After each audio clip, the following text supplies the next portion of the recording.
ఇప్పుడే జీ5 app download చేయండి. చూడండి మీ ఫేవరెట్ టీవీ షోస్ ఎప్పుడైనా ఎక్కడైనా. రండి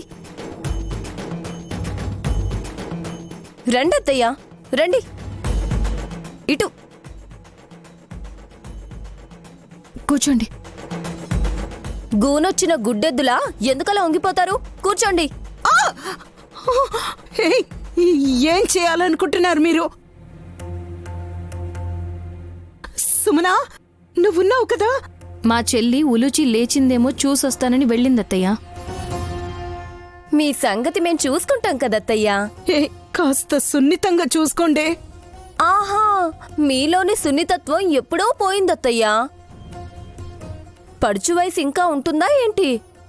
అక్క, నీళ్లు తీసుకురాపో. మొహాన్ని కొట్టడానికే కదా. వద్దు రే వల్లభా, ఇక్కడికి రారా. రే వల్లభా! అబ్బబ్బబ్బబ్బబ్బా! గట్టిగా అరవకండి అత్తయ్య. ఆకు చిరుగుతుంది, జాగ్రత్త. వాటర్ తీసుకొస్తా ఉండండి. నైని, తింగరిది ఏం చేస్తుందో అని భయంగా ఉంది. కాస్త జాలి కలిగిన దానివి నువ్వే, కొంచెం చూసుకోవా? చూసుకుంటానులే గాని అత్తయ్య, ఏం కోరుకున్నారేంటి మనసులో? అది ఏంటది? అందరి ముందు బయటికే చెప్పేశాను కదా, అందరి కోరిక తీర్చే హనుమంతరాయుడి దర్శన భాగ్యం నాకు కలగాలని. హాసిని అక్క వెళ్ళిపోయింది. సుమన ఇప్పుడప్పుడే రాదు. నిజం చెప్తే మంచిది.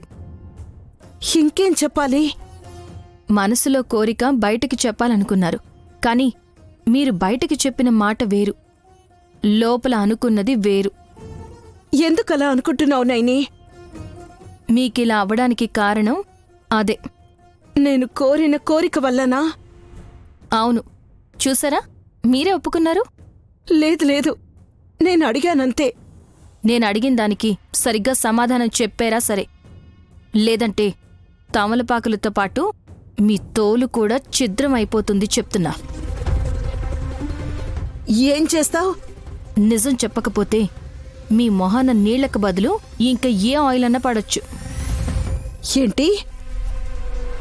హాసనక్క గురించి తెలుసు కదా, నీళ్ళొద్దులే అక్క, కెరోసినో పెట్రోలో తీసుకొచ్చి మొహం మీద కొట్టు అనగానే ఆలస్యం చేయకుండా మీ మొహాన్ని తడిపేస్తుంది. నోనో, అలా చెయ్యొద్దు. అది అనుకున్నంత పని చేస్తుంది. శత్రువు కన్నా మూర్ఖులే ఎక్కువ ప్రమాదం. మరైతే మీ మనసులో కోరిందేంటో చెప్పండి. చెప్తాను. గత జన్మలో గాయత్రక్క ప్రాణం తీసిన నేనే పునర్జన్మ ఎత్తినప్పుడు కూడా హతమార్చే అవకాశం